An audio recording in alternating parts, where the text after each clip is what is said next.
welcome to another episode of the C-Suite Edge. My name is John Light, President, Founder, Sabretooth Recruiting, and today I'm really fortunate. I've got Robert Johnson, an attorney at Gibbons Law up in New Jersey, who happens to specialize in dealing with transactions around vendors and supply chain and things of that nature. Robert, thanks so much for joining me today.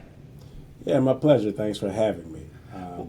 Well, look, I know a little bit about you and you know a little bit about me, and I think it's funny that I'm sitting down close to the Houston area and you got your undergrad at Rice, kind of the Ivy League of the South, as it's called here in this region. But can you maybe give us a 90-second introduction of Robert Johnson and your pathway, because I think it's incredibly interesting, and how you ended up in the legal space?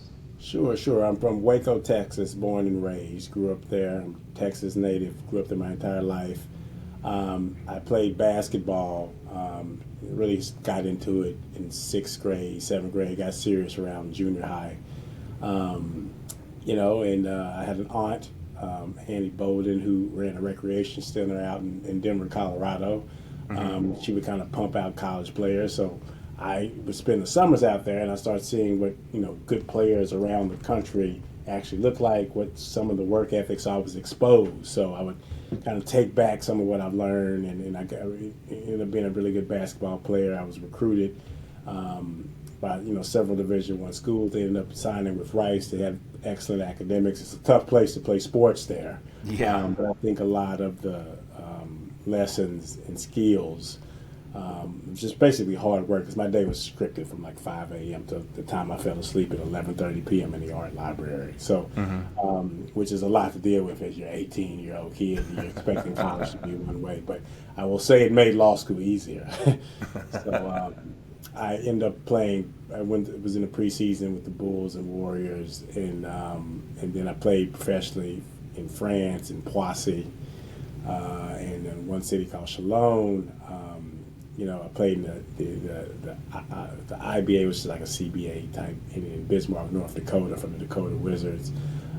So I kind of did my rounds on the, you didn't make the NBA, and after a while I was like, look, I need a new job. And I kind of, that new job started sprinkling in my head when I was in Bismarck, North Dakota in the winter at a Fairfield. Oh, imagine that. There's not much to do there. Texas, like that was, I was like, I really love basketball, but I need,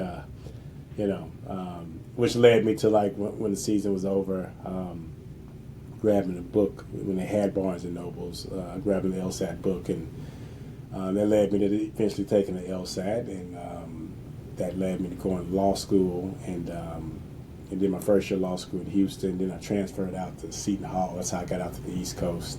Gotcha. And been out here since 2005. And so work's going well. I can give you a little bit rundown about my firm and kind of my practice area, what you do, if that's helpful. Yeah, no, absolutely. Although I have one question first, being from Waco. Do you love Dr. Pepper? I do love Dr. Pepper. I do love it. Dr. Pepper Museum is there. Yeah. No, I love Dr. Pepper.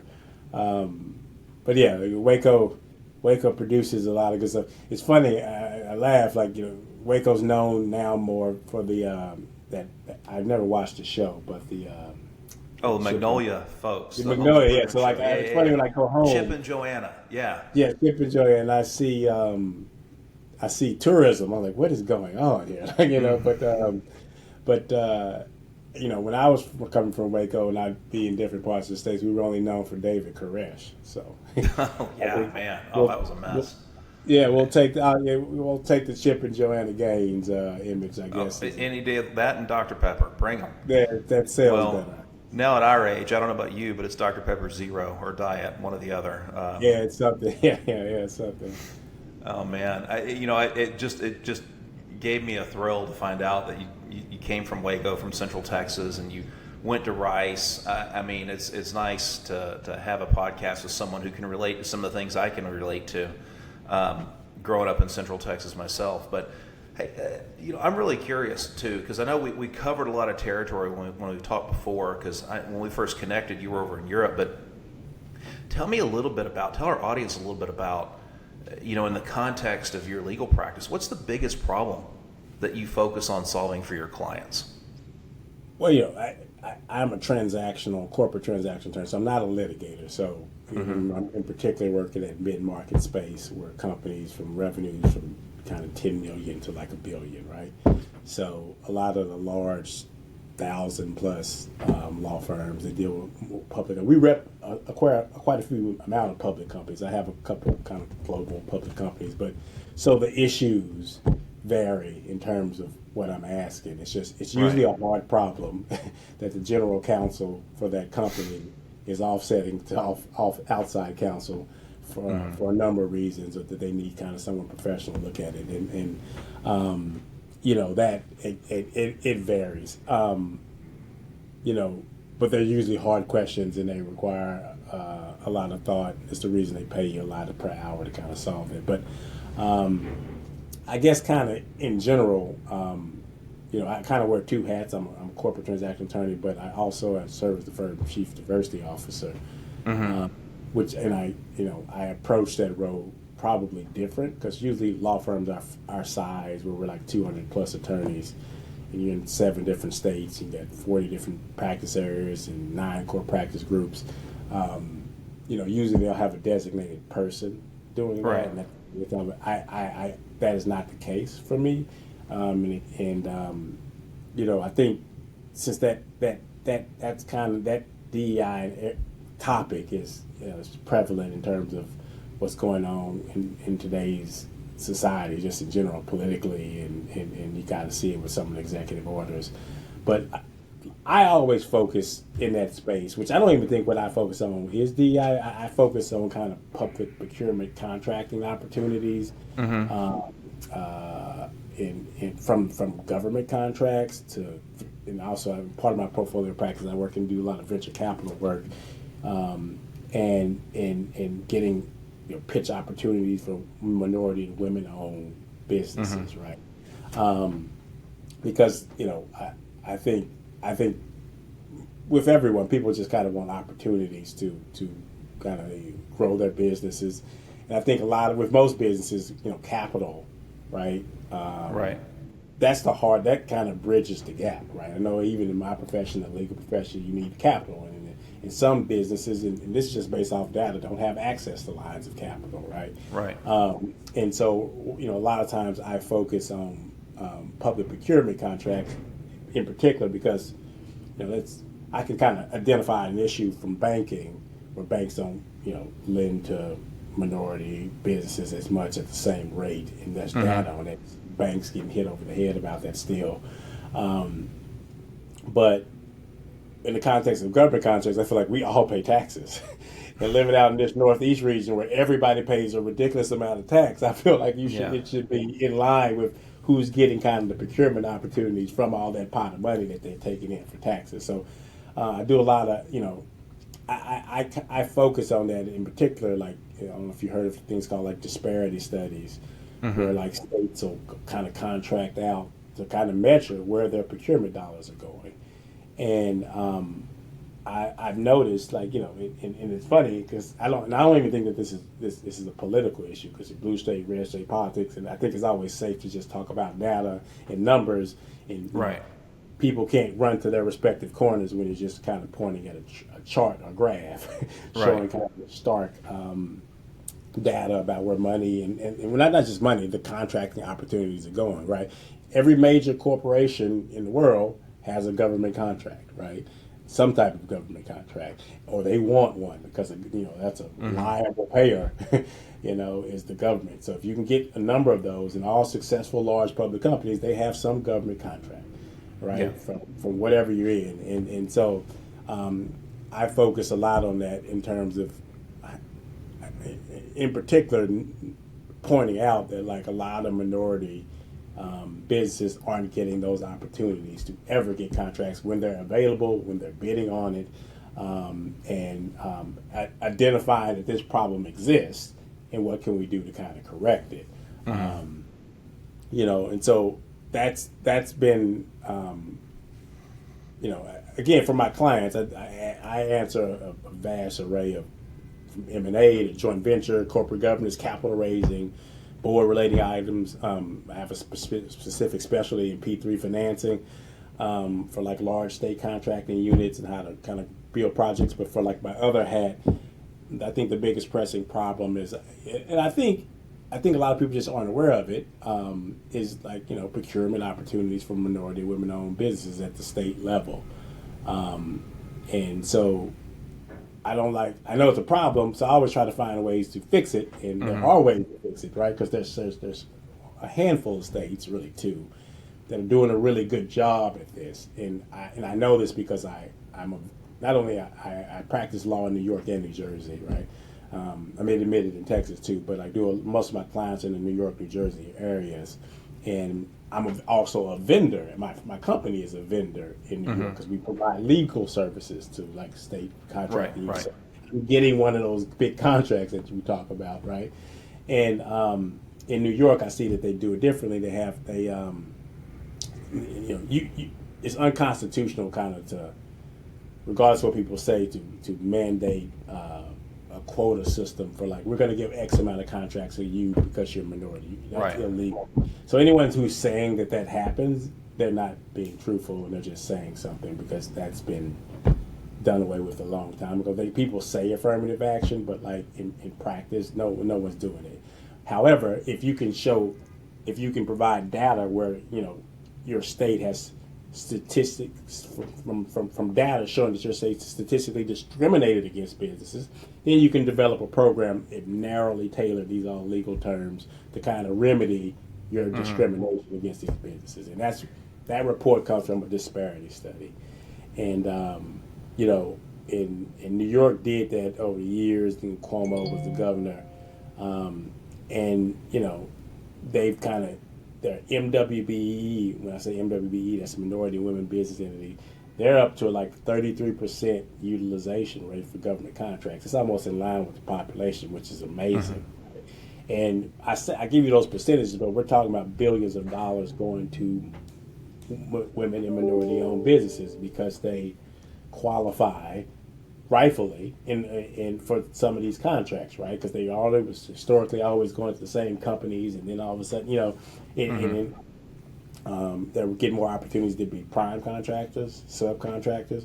But if you look directly across the river, like a strong arm throw in New Jersey, you see like 0.33% in terms for like kind of black-owned businesses and getting contracts, not even 1%, right? Yeah. And like, well, how is that? You got the same politics, right? You got a blue legislature, a blue governor, and so it's not, it's not even about all. That's why I love talking about it from the standpoint. It's like, I guarantee some of the southern states would have better numbers than you would do. It is shocking, and so I like highlighting that and pointing out the data, trying to get a law passed to kind of put like kind of incentives for like large contractors, in particular who get prime contractor award contracts for billions to utilize subcontractors. And you can do that in certain ways legally. You can put a liquidated damages provision in the contract if you get that, and it makes you comply. And I know that personally from being a vendor in New Jersey, being a vendor in New York, and also being a lawyer advising on how to do this legally.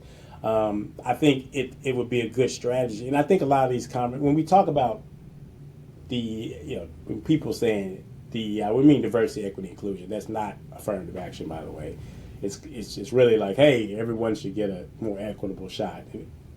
I understand in the world people don't get equitable shots, but that should be kind of the goal. And it's not to the exclusion of other people, right? I think people hear a lot of stuff about this. So I think I talk about it in terms of equal shots for contracting, right? If you got a report that says, historically these businesses are qualified, they never ever get shots at, public contracting, gravel contract, whatever your goods and services, construction services, professional services, I think it's illuminating and that's a problem we can connect because people want that opportunity to kind of participate economically. And that's been my biggest problem. I spent like a good part of a year actually. I've gotten legislation, in the assembly side in New Jersey, through another organization, through a committee.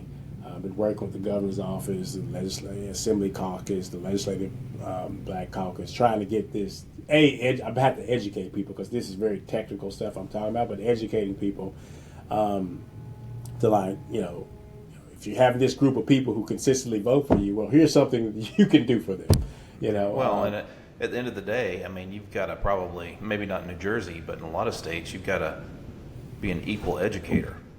In the sense of, in New Jersey too. Yeah, you got to take it to red, blue, and all points in between. And and it sounds like to me, and correct me if I'm wrong, but a lot of the companies that you help out, and I know there's a big array of them, but I got the impression too, not just from this conversation, but pre-show, you have a real sweet spot for these kind of small, mid-sized companies that are looking to put down roots in the world of business, in their communities, in their states, and so on and so forth. And I think a lot of people miss that. I want to say, if I remember the statistics correctly, 95% of all job creation in the United States occurs in companies with less than 500 headcount.